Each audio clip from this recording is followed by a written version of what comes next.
কষ্ট পেও না বাবা ইয়ামিন। রমজান মাস শুধু খাবারের জন্য নয়, রমজান মাস হচ্ছে ধৈর্যের মাস। নিশ্চয়ই আল্লাহ তোমাকে এর উত্তম প্রতিদান দিবেন ইনশাআল্লাহ। তোমার কথাই যেন একদিন সত্যি হয় মা। আজকের মতো আমি এটা দিয়েই খেয়ে নিচ্ছি, কোনো সমস্যা নেই, আল্লাহ ভরসা।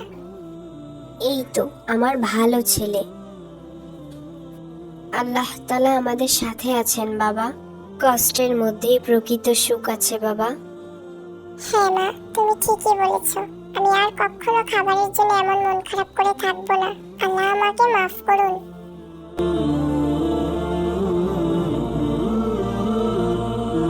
রাতে সেহেরিতে কিছুই নেই, শুধু পানি খেয়ে ইয়ামিনের বাবা ও মা রোজা রাখলো। ইয়ামিনের বাবা আড়ালে দাঁড়িয়ে চোখের জল ফেলতে লাগলেন।